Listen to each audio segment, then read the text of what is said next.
If you're at all a fan of RTS games or MOBAs, have I got a frickin' treat for you.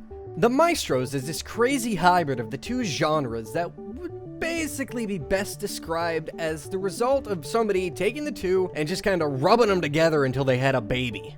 Originally started as a student project while the team was still attending the University of Southern California, this was pitched as a senior thesis. The basic idea was to have a fast-paced RTS arena game without any of the ramp-up in order to get to the meat of a match. Main inspirations for the Maestros came from Warcraft 3 and, surprisingly, the Halo 3 competitive scene. One of the biggest hurdles that the team had to overcome was making the RTS gameplay more accessible to new players while still maintaining the appeal to hardcore players. One way they did this was by having units spawn or be upgraded at specific points in the map, similar to how item pickups work in many competitive shooters. Gameplay is, at its core, fairly simple. Two teams of up to 3 players each duke it out in an arena. Everyone chooses from one of the 3 currently available commanders who each have a single unique ability and smack the shit out of each other on a battlefield while upgrading their minions to get more and more abilities. Due to the nature of a strategy/deathmatch game, there's this really inherent and strong emphasis on team communication and really working together to come up with strategies, just like you would find in any other RTS or MOBA. That said, I feel like this game will work better than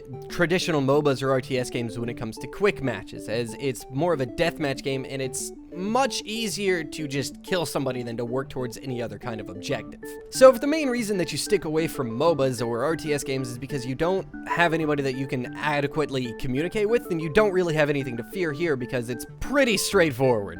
Each player has access to the same minions and abilities, apart from the commander-specific ability. And this next part's a little bit weird to explain. For every ability that you get for having a specific unit of minion, you get a single cast per minion that you have. So, say I have 4 Oilers and 1 Tesla unit. I get 4 uses of the Oiler ability and 1 use of the Tesla ability, and after those 4/1 uses, the ability goes on cooldown. It's a bit hard to really wrap your head around at first, but when you're starting off, it's definitely a good idea to stick to one specific kind of unit per life so that you can get a feel for what each does and which minions work best with your commander's own ability. The controls take a bit of getting used to, what with having to use the number keys to select specific units or groups of units, and the letter keys to use abilities. Movement could be improved as well, and I'd very much like to be able to hold down my right mouse button instead of having to click over and over and over again to move. The UI could use some work as well. It functions well enough, don't get me wrong, but during a match, the left and bottom sides of the screen feel like they're being intruded upon by the UI. Maybe if it were a bit transparent or just smaller? If you take a look at something like Heroes of the Storm, you'll see that the UI is pretty minimal and spread out along just the bottom of the screen. It works well and it doesn't feel cluttered.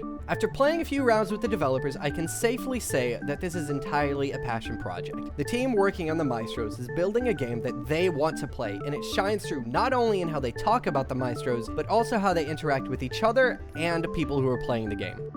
At the wonderfully amazing and wallet-friendly price of free, the Maestros is something that you need to get your hands on if anything I said at all sounds like something you want to be treating your fingers to.